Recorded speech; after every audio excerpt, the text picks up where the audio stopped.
What's going on, everybody, man? Welcome back to another episode of the Najee Wilkins Show, man. I am excited to have an out-of-state guest on the program today, man. One of the hottest rising coaches in football, especially in the state of Alabama. What he's been doing with that program, Coach Jake Gannis of Moody in Alabama, two 10-win seasons, man. He's been doing this thing, has a rich lineage as well, came from a great family, obviously great background in coaching, and also played on the collegiate level and also went on to the NFL. So without further ado, man, let's go ahead and bring him on.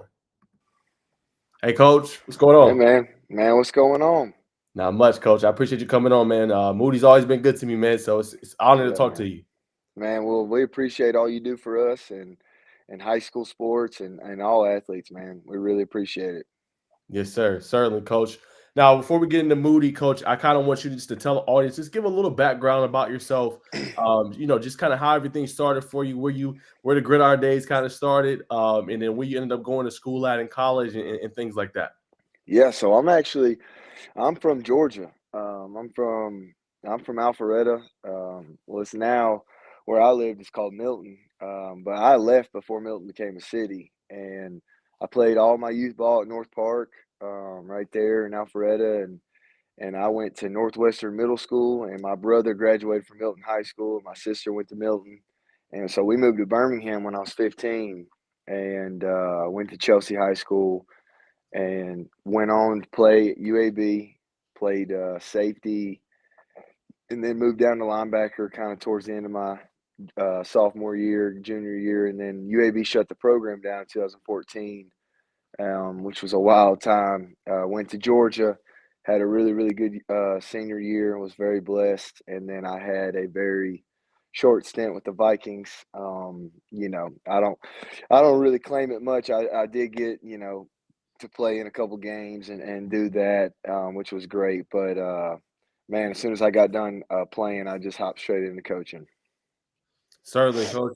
And for you, what were some of just those biggest life lessons you would say that you learned from playing the sport of football, the brotherhood, obviously getting close with your teammates that, it's one of the most team sports you could ever play in your life. Just what were some of those lessons you learned, Coach? Yeah, I mean it's the greatest team sport ever, in my opinion. I know a lot of people, would argue about that, but if I've seen it on Twitter before, people say if the world or America or whatever was like a football locker room, man, we'd have no problems, man. It's just you're all there for one, common goal, and everybody's your brother, and I think a lot of people say family and preach it, and I think a lot of people are about it. And what it teaches you is how to deal with adversity more than anything. It's really hard. It's a tough sport. It's physical. To be good at it, you have to work really hard. You have to put your body in difficult situations. You got to strain. You got to condition. You got to train, and so I feel like it makes you a tougher person, and I feel like it builds you and gets you ready for life. And life's hard, and jobs are hard, and keeping bosses happy is hard, and doing different things, man, and hell, raising a family, being a good husband. Those are all things that just the game of football teaches you how to do in an indirect way. No doubt about it, Coach. I mean, 100% right. I remember I played when I was younger, and I'll never forget the lessons I learned, playing the sport, and it's helped mold me into the person I am today. So, 100% right, Coach. And then, I want to ask you, right, kind of go into your coaching days before you went to Yeah, move. You were at a powerhouse in Alabama. yeah. Won three state championships there, man. Just talk about your time there. What did you enjoy most? What were some of those lessons you learned from, that coaching staff and so many great people? Yeah, I mean, I learned a lot. I worked for Coach Mark Freeman, who I believe is the best coach in the state of Alabama. And you could probably argue some other states as well. And and our defense coordinator Sean DeFore, is still there with Coach, and I got to work with some really really great guys. And what I learned was, his whole thing is outwork them all. That's their hashtag. That's their kind of motto and mantra. And he showed me what that was. And it's not a Twitter thing. It's who they are. They work and they put in the time. And it's not just working to work. It's working to get better. And it's really like hard to even, I don't even think me and you have enough time to talk about everything that I learned because I learned a lot. And I'm super thankful for my time. The support in that school system was something that was huge for me as well to kind of see how it needs to be run.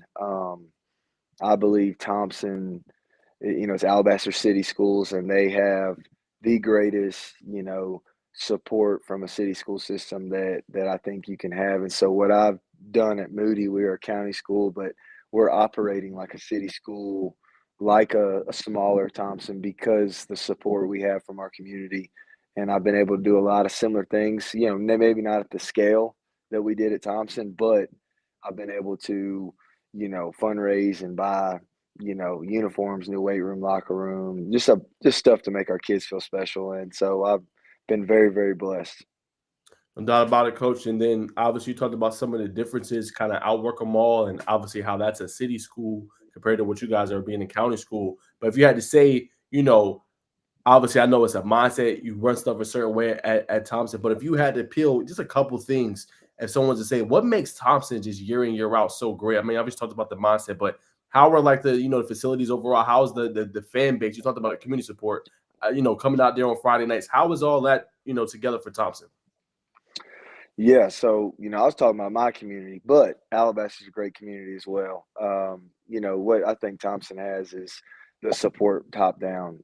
Their superintendent, Wayne Vickers, is he's about the kids, and it's all kids, and that's what I think he understands is, football is a big part. We live in Birmingham, Alabama. I mean, it's a big deal, and it sets the tone for the school year. I know there's studies out there. There's got to be where you got a good football team and you're having a good football season. Discipline's down, grades are up, and I don't care what you say. I believe in that, and I believe that other sports feed off it, and deep runs in football equal deep runs in basketball and baseball and softball and soccer and all the other sports feed off of it because it's the first one.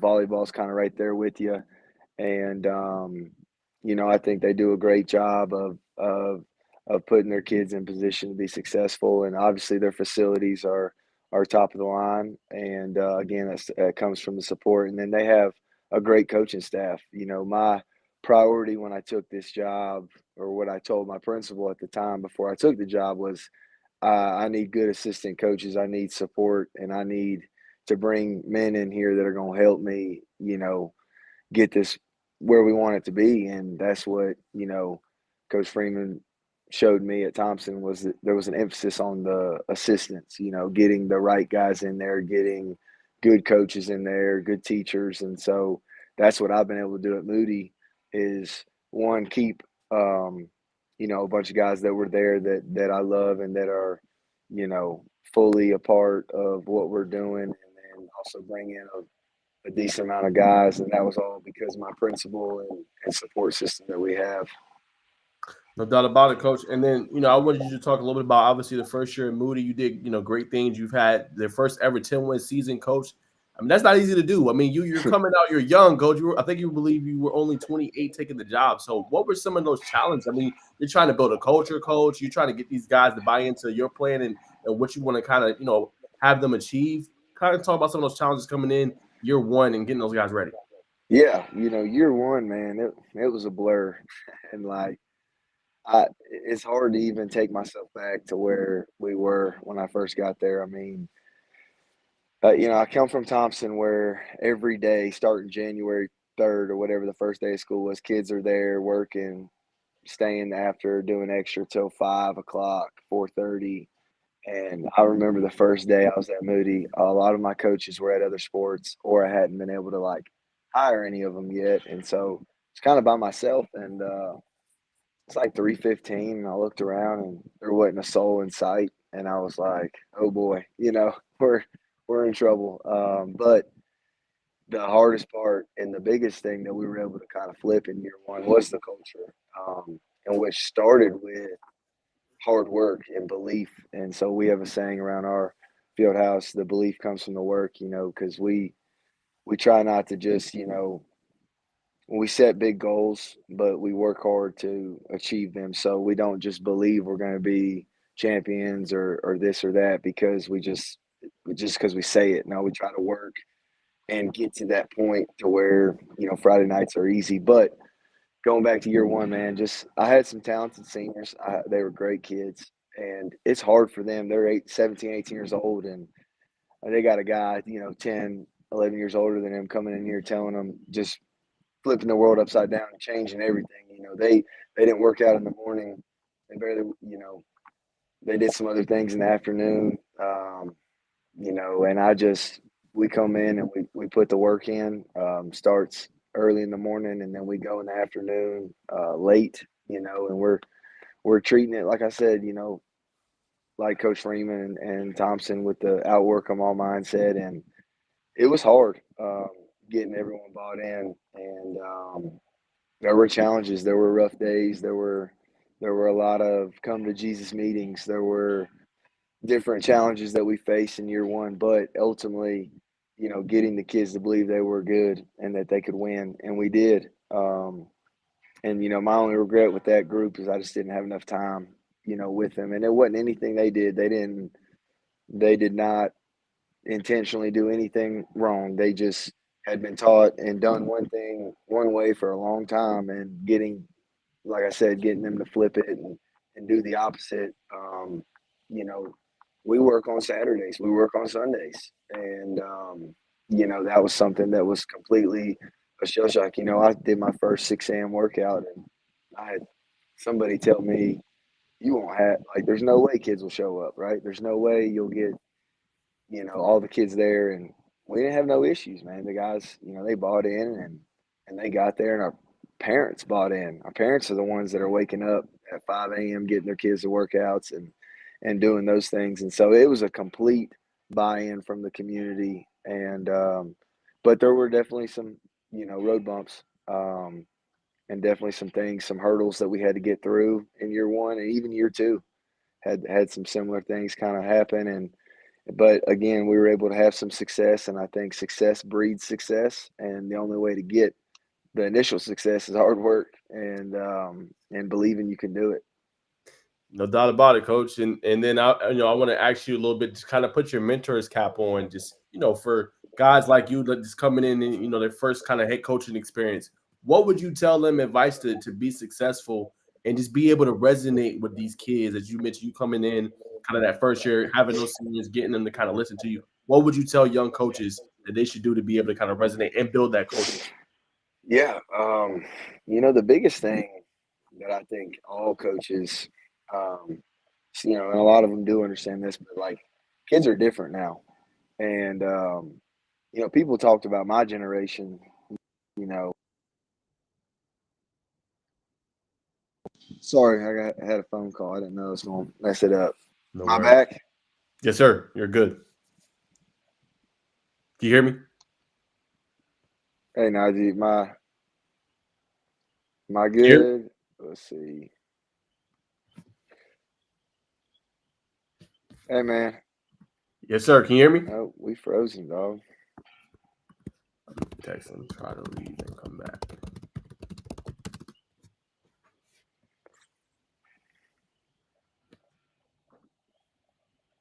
You hear me, coach? Yeah. All right. He'll be right back, y'all. Y'all stay tuned. Good interview, man. Great insight. Great insight.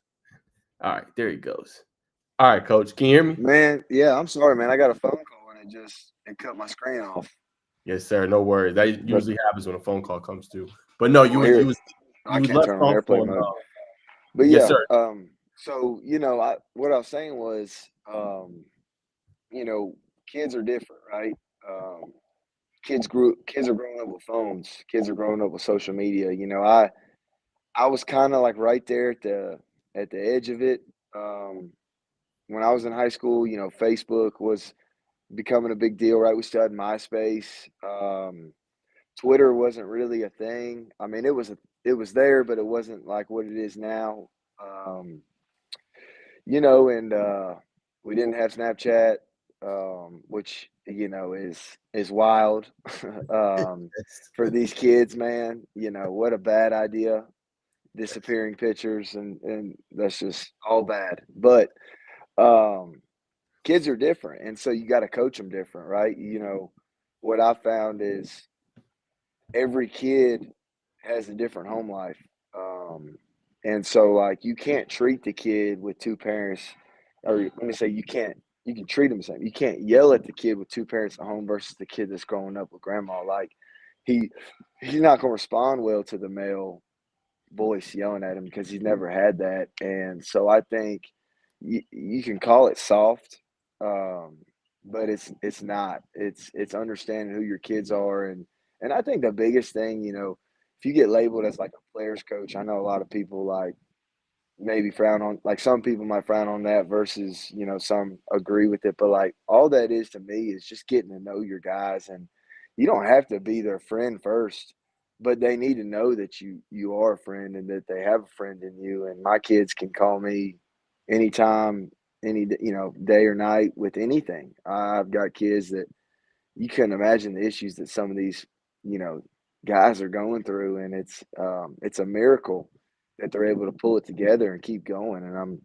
And they give me strength, like I hope I give them strength. And I would just tell every coach, get to know your players on a deeper level than just football, and that will help you with how you coach them, right? Because there's certain kids that they they take the butt chewing well and they respond well, right? Versus the other kid, you need to pull to the side and probably, crawl them one on one instead of in front of a group. And again, that's not them being soft. That it goes back to, in my opinion, how parents have raised them, right? How parents raised our generation. And like, I don't think the kids have gotten softer. I think the parents have gotten softer, which makes it harder on the coach to be tough, right? Everyone talks about, the ballpark dads, like in baseball and stuff, they just want to yell at the coach, but don't want to hold their kid accountable. And that's our job. And so it's a tricky road, man. It's windy navigating. Um, I've got a very big roster. We got 107 kids right now, and when Wow. I took the job, it was like 51. And you know, despite what some might say, they're not 56 transfers. We got a lot of kids out of the halls, and kids want to be a part of what we're building. And so we've been able to double our numbers in 2 years. And so it goes back to having good coaches, right? And that's what I would tell them as well, is like put a premium on who you hire and who you're able to get with you, because those are the guys in the trenches, and those are the guys you count on to lead your guys. And I'm very blessed, very fortunate with my personal situation, my wife and kids, where you know I'm not chasing money or anything like that. So I'm very fortunate with how I'm able to get good quality coaches with me, and that's what makes this thing go. Yes, sir. And speaking of that, I obviously want to ask you about 2023, but I want to ask you about, tell me a little bit about your staff. If you can go into a little more detail, just some of those guys, those names you depend on that's helped you build this program to where you eventually want to get it to. Yeah, well, man, I got a big staff, right? I've got a big, like, I got a lot of players, so I got a lot of coaches, and I don't want to start naming all again. Did it cut out? Yeah, it did. All right, I think we got them, y'all. All right, there we go. We bet, man. I got another. How? Let me here. If I put it on Do Not Disturb, that would probably be smart. Let's do this. Bet. There we go. We back. Yes, sir. You're a busy You guy. don't, man. You don't. You don't even know. Who Man. knows what that was about? But man, I don't want to try to name all 14 right here and miss one. But I've got great coaches, man. I've got guys that played at the highest level with me and played college. I've got guys that are from Moody. I'm a coach at Moody. I've got the best blend of everything you could ask for. Um, I brought my OC with me from Thompson. So he was with Coach Freeman for 7 years. So he was there the entire time. Freeman got there and came over with me. His name's Eric Kuykendall. And, when I'm not there, he's in charge and running the ship. Um, and, my defense coordinator, Brandon Campbell, He played at Moody. He was a part of the most successful team until the past 2 years. In 2004, John Gross won 9 games, and Coach Campbell was a captain, defensive captain, linebacker on that team. And he coaches with that same passion that I've been told he played with, and he does a phenomenal job. My strength and conditioning coach, I have a full-time strength and conditioning coach, Cam Willis. He's been in the NFL. He's been in college. And we are really, really blessed to have him. He runs everything in the weight room, speed, conditioning. I don't have to do anything. He has the keys, man, and I'm just so thankful for him and all he does. And then I've got my GSD, which is get stuff done. That's what I call him. Coach Wiley. He's my special teams coordinator. He's been at Moody since 2000, I want to say was his first year, 2000, 2001. And so he's seen a lot, and he's seen a lot of different, not only coaching philosophies, but he's seen, different groups and so many things happen in Moody, and he's got such a good perspective on everything. And, and I lean on him for a lot. I mean, a lot. And he means more to me. I always mess with him. I say, when you're done, I'm done, boss. So like he's so valuable to me. He does everything we ask. Well, I don't even have to ask him to do anything. He just does everything, like everything. And when I mean everything, I mean from cleaning the field house to the field to the getting stuff ready to printing me something that I didn't even know he knew I needed, just anything, man. He's my guy. And then those are my 3 coordinators, man, and I've got just some phenomenal coaches, besides them 3. And I'm telling you, man, I get way too much credit. I've been lucky and blessed, not lucky, but I've been blessed. And these guys, they are good guys. They are good coaches, and they make this whole thing go, man. I'm so thankful for them. No doubt about it, Coach. I can tell. Yeah, you developed something special with them, and it definitely got Moody where it is. And obviously, like you said, it's not just one person; it's a whole unit that can get it to success. And for That's you, it. Coach, yes, sir. For you, Coach, how would you just rate 2023 overall? You guys made it to the 3rd round of the playoffs against Ramsey. How would you just rate the season? Man, it was a good season. Um, you know, I don't like losing. That's my problem. Like I have a serious character flaw, and I know that. Like I can admit it. Like I'm not I'm not too proud, man, because I hate losing. I hate it. I hate it more than I like winning, and that's wrong. Like that shouldn't be like my kids. Like I preach to them the opposite, right? It's like the 2 forces in the world: love and fear, love and evil, whatever you want to call it. And I hate losing. So with us going out in the 3rd round and not obviously reaching our goal of winning the state championship, which is always the goal. And I think you got to set that first and foremost. But I think our kids did a great job. We battled injury. My first year, we really didn't have the injury bug. And this year, we had it early.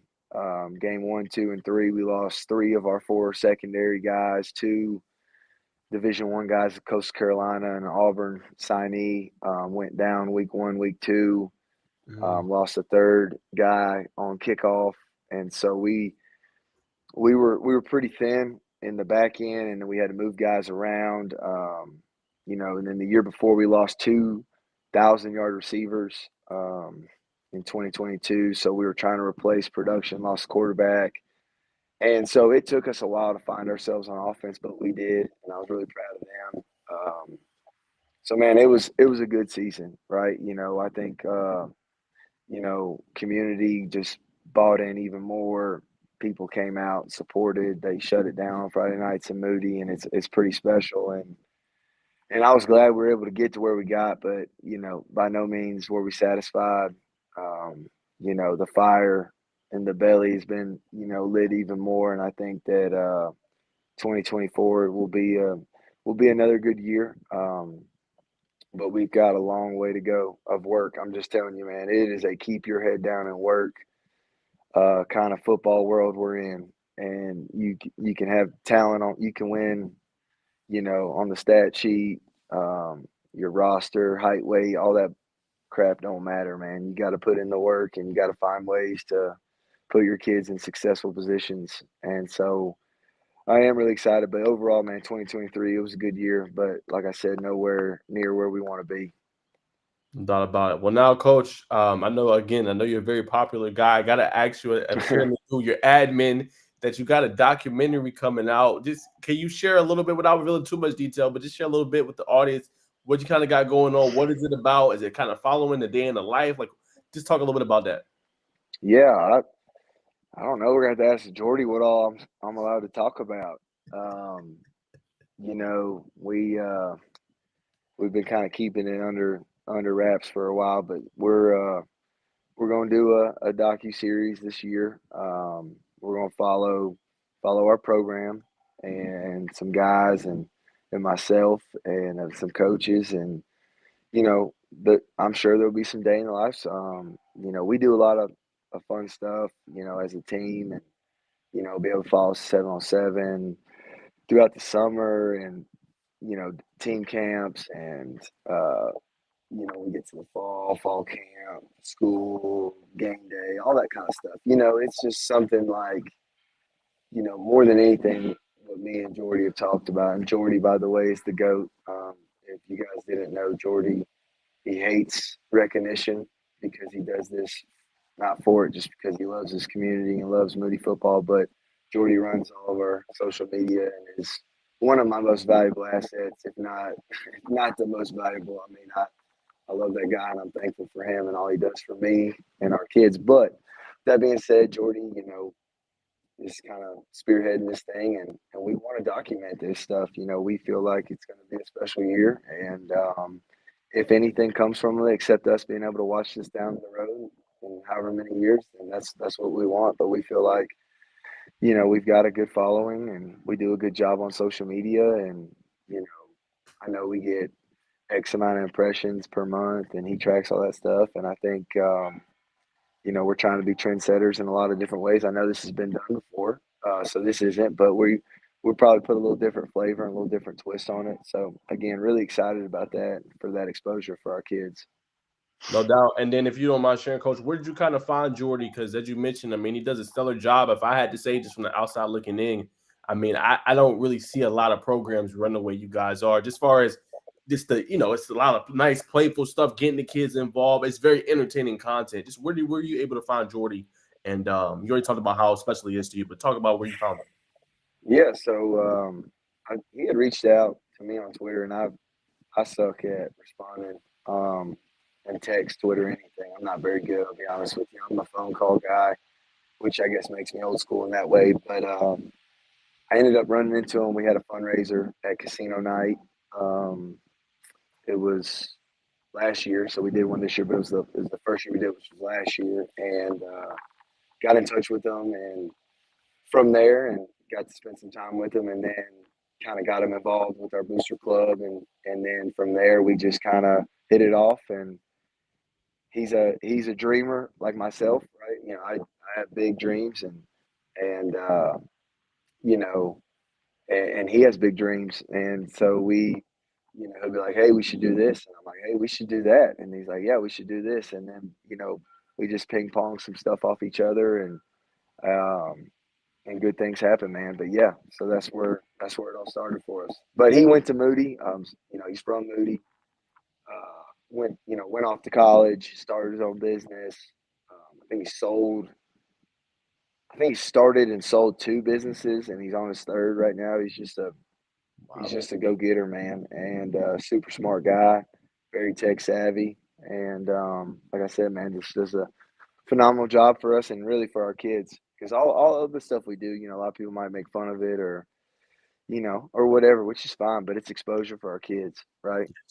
And if I can get more eyes on my kids, and which equals more opportunities for my kids, then we'll do a TikTok, right? We'll do whatever, and people can laugh, but our kids are being put out there, and that's all it's about. Certainly, Coach. And then I want to transition to something I know is a little kind of closer to your heart, Coach. I know this is very, very personal. Just, obviously share what you can, but obviously it came out last year, but I just wanted to get your thoughts on it when you came on the show today. But if you can, Coach, Lane Gannis. I know he came, and I know you is one of the names you mentioned that got hurt early in the season. I remember interviewing him and talking to him at Corky Kell 707. Man, I was very impressed with the young man. But I heard through the grapevine, Coach, that you had adopted him. If you can, Coach, just share what this young man means to you. Obviously, you don't have to go in great detail about the situation, but just what he means to you, why you just decided to do that for that young man. Yeah, man. You know, Amon, so Amon, let's see, came home. He was up in the indoor at Thompson one day, and I kind of knew a little bit about his situation and stuff, and not that much, but just a little bit. And I'd seen him around. He was always up there, man, just always getting work in with the older guys. And he was in seventh grade, and I remember asking him. He's just standing there. I was like, "Hey, man," just kind of felt it on my heart. I said, "Hey, you want to come to my house? We'll go maybe grab some dinner and just hang out." And he's like, "Yeah." And that joker never left, and he stayed from then on. And man, you talk about a blessing. He's the most thankful, um, just humble and good kid. And but he will one day, but he don't realize what he's done for me, and my family, because my daughter looks at him and tells everybody that's her brother. And it's one of those chill bump moments, when we're in public and my little girl Bentley be like, my brother's going to play college football, and my son, you know, he's at 19 months, 20 months, little chunky, little chunky baller. He we call him Ba. Is his nickname, and he just, man, he lights up. Goes Ba, and just has this cute little voice. And but man, it's hard to even put into words how it happened. Right? We're me and my wife were 25, Wow. 25, 24-ish. I can't even remember, man. And my daughter was just born. She's 6, and we Mhm. take in, a 14 year old, and we're 10, 11 years older than him, and we're trying to raise a 4-month-old girl and a 14-year-old boy, from, different background, different life circumstances. And you talk about just a God thing, man. And we just we've been through a lot together. We've grown a lot together, and what I'm just so proud of, not Auburn and that stuff's great, but the young man he's becoming, and the fact, he wanted to hyphen his last name and take, our last name with his last name, and it's pretty cool, man. So I'm excited to see that on the jersey down in Jordan Hare this fall, man. And I already know it goes without question that you're going to be at a couple games, right? Oh yeah, I'm gonna be at them. I don't get home till 1 a.m. or 2 a.m. most Friday nights, but we'll be getting up, and we live right off 280, which Auburn's just 2 hours past us on 280, and so we'll be heading down there a good bit, and we're really fired up, man, to be a part of that, and just to keep being on this journey with them, man. I just feel blessed, and it's gonna be fun. Yes. Last thing on the mind, Coach, just if you can share, I only got to see him play once, but you get to see him every day, going through the workouts, on a day-to-day basis. Kind of what made him just special. Talk about him being special off the field, but what made him special on the field that just separates him from the rest? I think the way he practices, um, we have a saying, whoa, not go. We'd much rather tell a kid, hey, well, calm down, slow down, versus like, hey, let's go. Like, this is full speed. And he was a whole lot of whoa. And, like with everything. But that's how it's supposed to be. And, he did a good job towing the line. He crossed it some, and he tell him, "Whoa, calm down." But he just practiced with this intensity that I hadn't really seen even as a player, player or coach. He treated like practice rep period 8, practice rep 3 period 8 like it was the Super Bowl. Um, and I think that's probably what made him so special. Um, and his leadership, he commanded the room when he walked in, and it wasn't anything that he did in terms of like just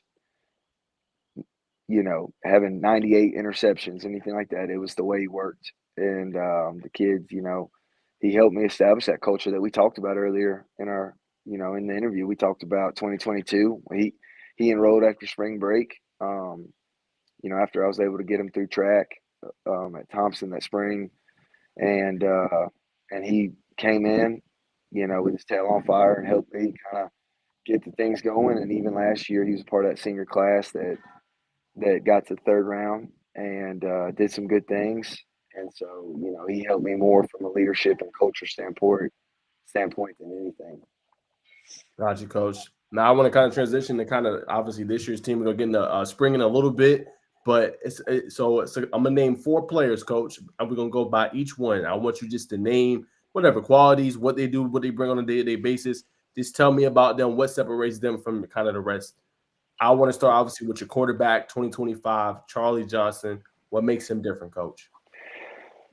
Man, a lot. You don't meet many kids that are mentally built like Charlie. You want your quarterback to be selfless. You want your quarterback to be a leader. You want your quarterback to be able to throw and run, do all that stuff. But man, like the first 2 things that I said is what separates him. I mean, that kid, he could care less. I promise. If we handed the ball off 60 times and he had 0 yards, if we win the game, that's all he cares about. And like it's just rare to find that in any kid, not quarterback. I'm talking about just any player. And for him to be so selfless, and he has the respect and the command of the team, not just the offense. And then if we want to talk about his talent, he's 6'5.5" and can absolutely spin the ball. He's picked up his 10th offer from Georgia Southern, and which is a big one. And right now it's dang near. I can't even describe quarterback recruiting right now with the portal and everything. Recruiting as a whole nother discussion, but as a quarterback, it's couldn't be worse. And for him to have 10 offers, it's a big deal. And it says how good he is as a player. But I'm just telling you, as a kid, it doesn't get any better. Mm. Yeah, coach. I got a chance to interview him when he was at the Under Armour camp, and I was blown away, coach, with just like you Yep. said, just how he approaches the game, his mental aspect of it, and like you said, always grinding and wanting to get better. I mean, Charlie is one of one. Yep. He is special. And he's got great parents, man. They got great parents that support and just do what they need to do to get him in a position to be successful. No doubt, coach. Next player I want to ask you, Sidney Walton. Sid. So Sid, man, Sid's special to me. So my first day on the job, or not even my first day, I met the team before I got there. It was late December. And so I was in the library. I met the team, spoke to the team. Sydney wasn't in there. He wasn't on the team. I walked down the hall, principal showing me and my wife around, and we go to the gym. And there's this kid, and he's dunking in slides, flat foot dunking in slides. And I said, man, where was he at? Why wasn't he in the meeting? They're like, oh, he don't play football. I said, okay, yeah, he don't play football. Like, by God, here's my resignation if he don't play football. You know what I mean? Like, so I worked on him. Talked to his parents a good bit at basketball. He's a hooper. Okay, so he's a hooper. He's from Detroit, Michigan.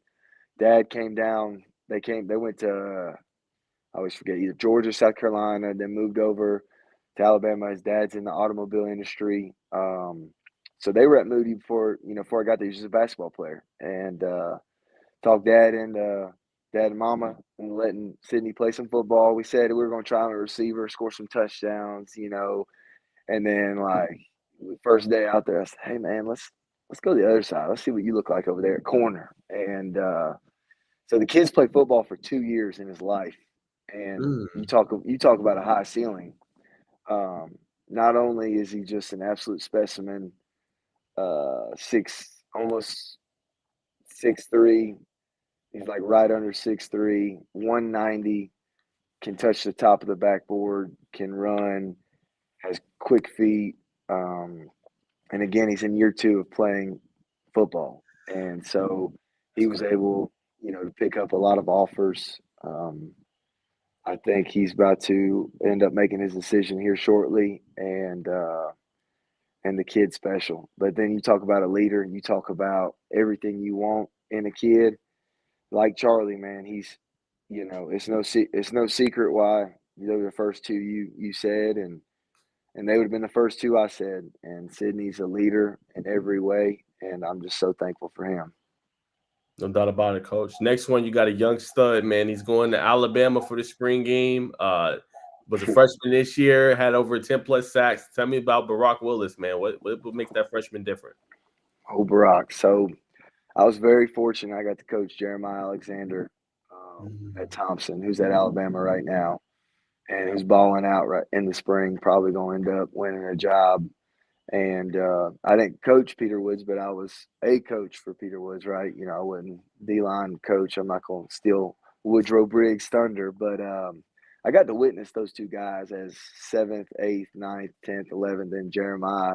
I coached him his senior year as well. So I kind of got to see what a 5-star looks like, how they work, what they're built like, and Barack has that potential. And so when I say that, he knows that if that's who we're going to be, and I say we because we're going to do it like we're doing this together.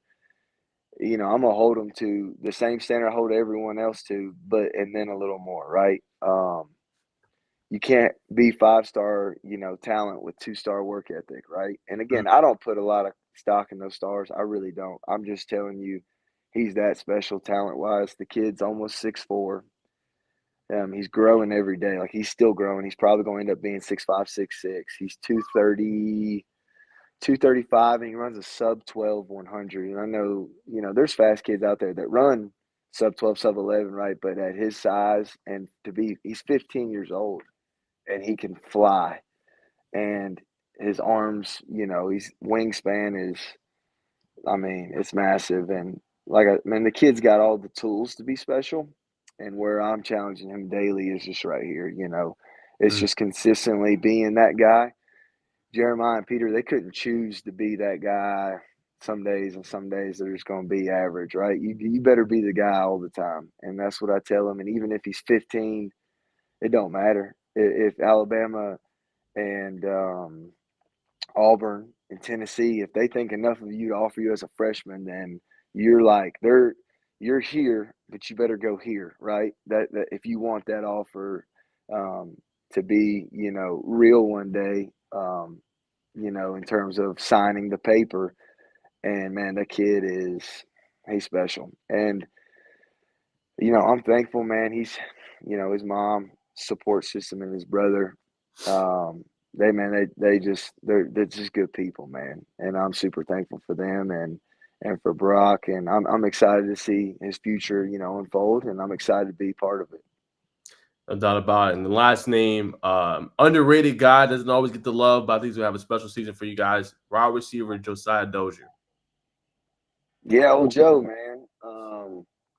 Man, Joe is one of one. Joe, the kid, his personality, like he's that kid, man. He gonna make the room laugh. He gonna light up the room, and we're gonna feed off his energy, right? If Joe's happy, we're happy. If Joe's mad, we're mad. And Joe has that infectious leadership trait that's really good. And then as far as football player, man, the kid has no clue how good he can be. He doesn't. Like I think he thinks he does, but he doesn't know. Like the kid can be special. And, you know, he came his freshman year, he had to watch big cousin Davion Dozier, be the guy. And then his sophomore year, it didn't go how Joe probably would have, scripted it, but it went exactly how God wanted it to. And that puts him in a position to, as a junior, have a breakout season. Everything's still on the table in terms of recruiting. Junior year's money year. It still is. Yeah, for Alabama, it might be freshman, sophomore year, and that's okay. But there's a lot of schools, a lot that hopped in on Sydney after his junior year, right? There's a lot of schools that evaluate early, but they don't offer till they want to see what you do your junior year. And I'm just telling you, Joe has a chance to be special.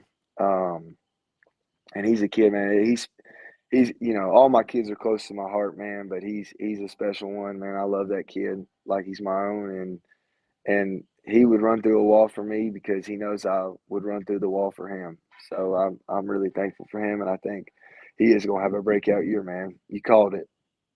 Yes, sir. Yeah, I think he is, man. I think he'll put a lot of people on notice. I've been high on him for a while, and I think he's gonna really show out this year. Now, coach, I want you to put me on game. I don't want to forget. I know you said a whole 107 players. I know we're not gonna be able to talk about all of them tonight, but just tell me some guys, coach, that are kind of underrated, flying under the radar that we should pay attention to, if you can, on guys on both sides of the ball.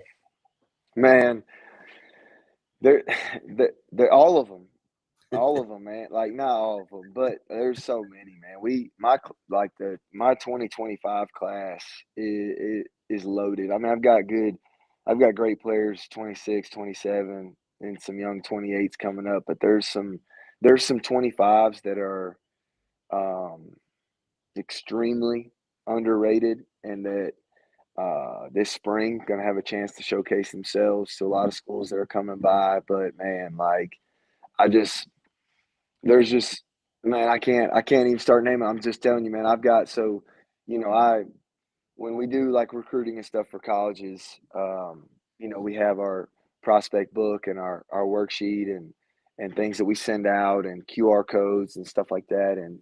And like right now, I don't put all the 26s right on all the 27s, but like any 25 that I feel like can play at the next level, and then 26, 27 that have played and established themselves, put on there. And man, we're at like, there's like 27 kids on our prospect sheet.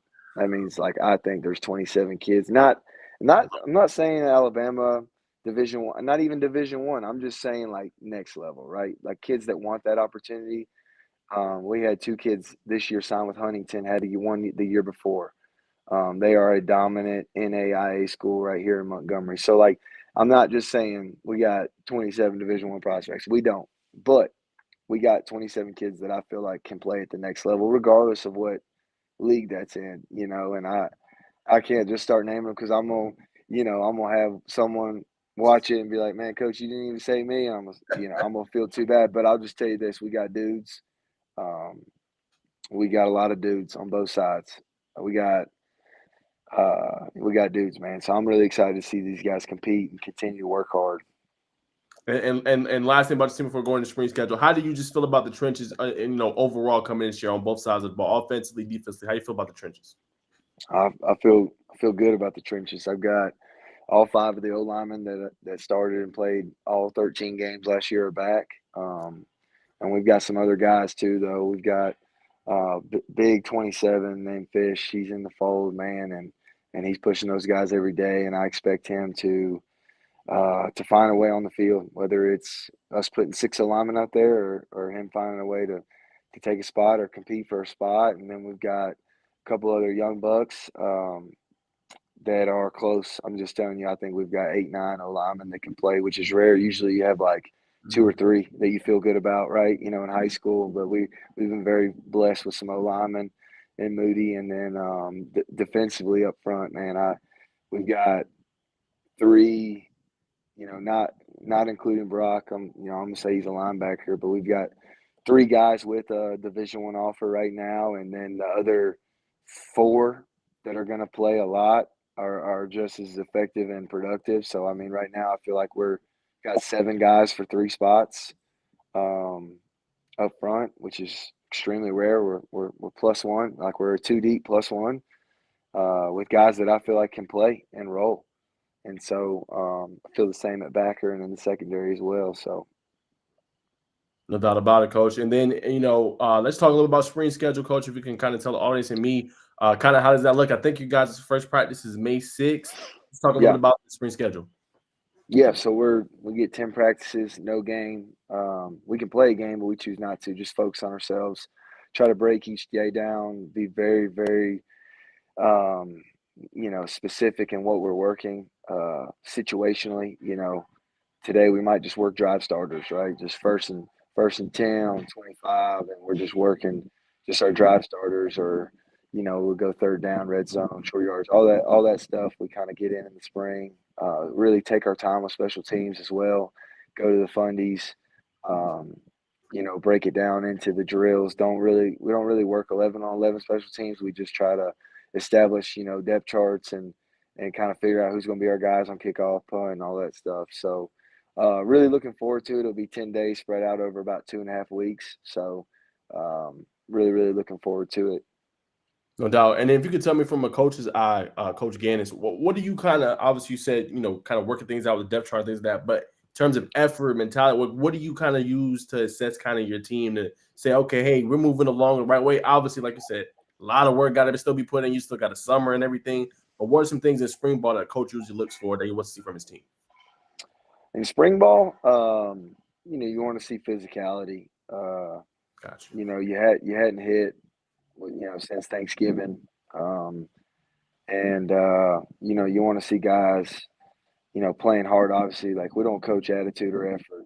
Those are non-negotiables for us in our program. So not really worried about that, but just want to see guys go and compete and have fun. We get a lot of guys reps. We've got 107 on the team, and we'll practice 107 in the spring. So reps will be limited because we are going to get everybody reps. We are going to get to see what everybody does. And then as we work towards the end of spring, we kind of gear practice towards like how it is in the fall, which is just kind of focusing on those first 2, 3 groups sometimes, depending on what we're working. And but just excited to see the young guys and the old guys and the guys coming back, the guys that have changed positions.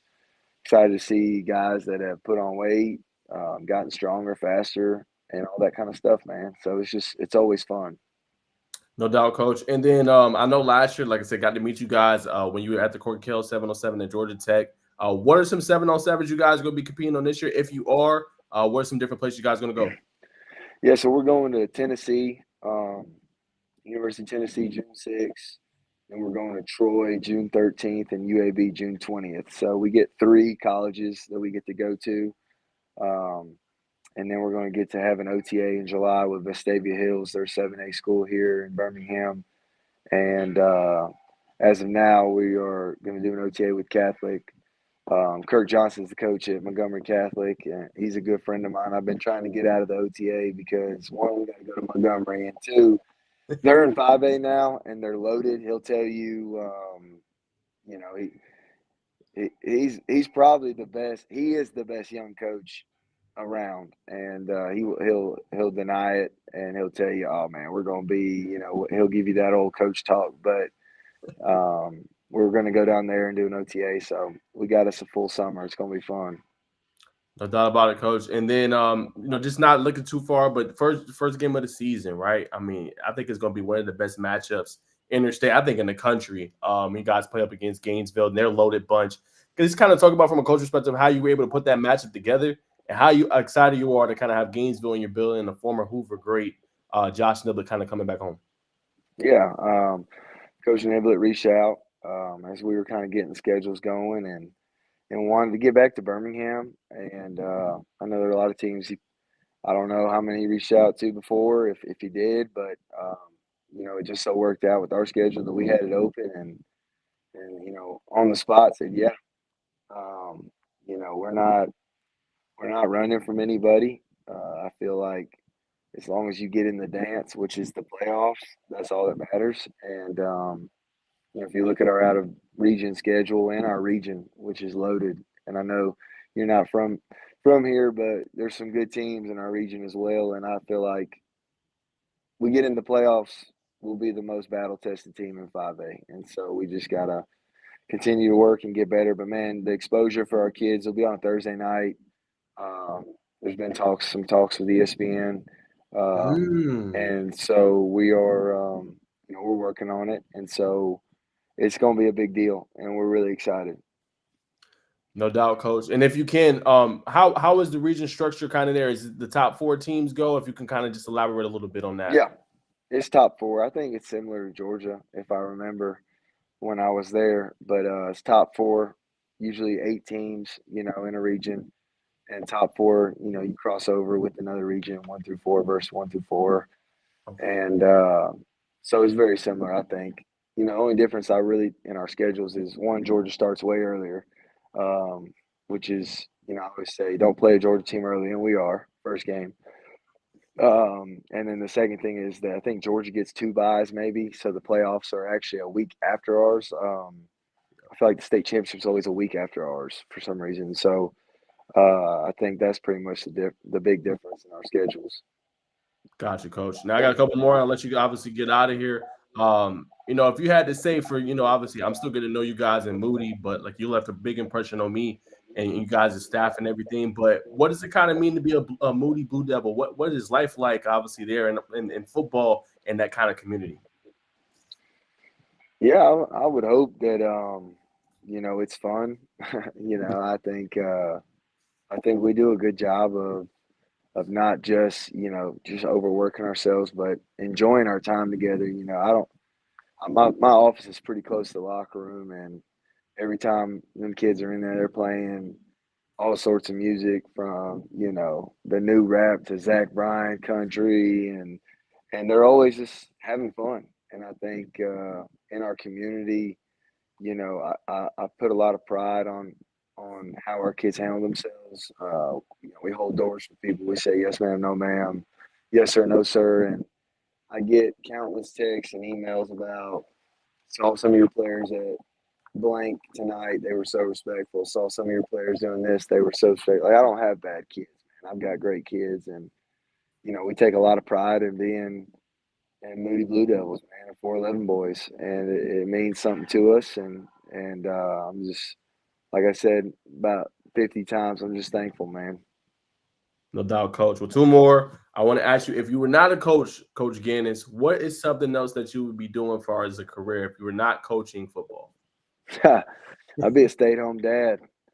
Um, Man, I'd be the best stay-at-home dad ever, man. My wife, she kills it. She's phenomenal. She owns her own online clothing store called These Three Boutique. It's extremely big. She's very humble. She'll be mad at me if she hears this and me talking about it, but um, man, she crushes it, and she works her freaking tail off, and takes care of the kids and just does so much that allows me to chase my dream of being this high school coach. But man, I would be a stay-at-home dad. I get that laundry done, them dishes be spotless, and this yard would be there wouldn't be weeds everywhere. But besides that, I have a business management and an African studies degree, and so I'd probably try to do something in the business world. I'm not really sure.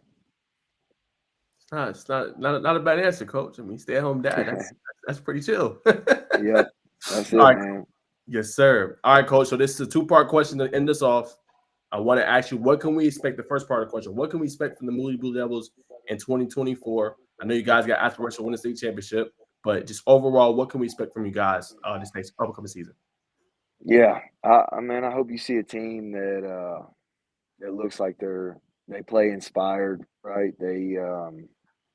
No one's when you watch us on the sideline, you're just like, man, those guys have fun. Those guys seem like they're a tight group. I just want a bunch of good teammates, right? I want selfless kids. I want kids that are more happy for others' success than their own, because ultimately it's about the team success.